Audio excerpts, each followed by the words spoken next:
আওয়ামী লীগের সাধারণ সম্পাদক ওবায়দুল কাদেরের বাড়িতে হামলা, ভাঙচুর ও অগ্নিসংযোগ করেছে বৈষম্য বিরোধী ছাত্র আন্দোলনের সদস্যরা।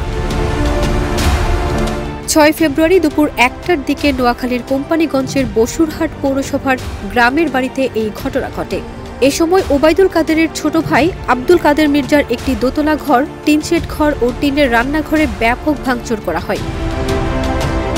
কেউ না বুঝলেও আমরা আপনার প্রয়োজন বুঝি, আর তাই তো অত্যাধুনিক ফিচার সম্বলিত বিভিন্ন সাইজ আর কালারের ২৫০টিরও বেশি ডিজাইন অপশন নিয়ে ওয়ালটন স্মার্ট ফ্রিজ বোঝে আপনার প্রয়োজন।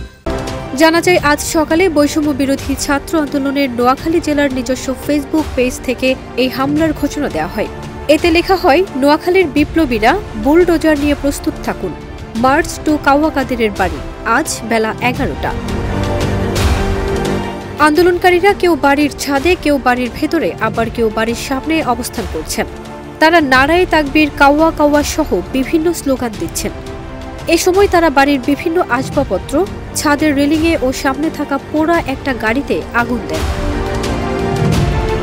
এ বিষয়ে বৈষম্য বিরোধী ছাত্র আন্দোলনের নোয়াখালী জেলা সমন্বয়ক আরিফুল ইসলাম বলেন, আওয়ামী লীগ ও ওবায়দুল কাদেরের দুঃশাসনের ফলে আজকে তাদের এই পরিণতি। ফারজানা নিকিতা, দেশ রূপান্তর।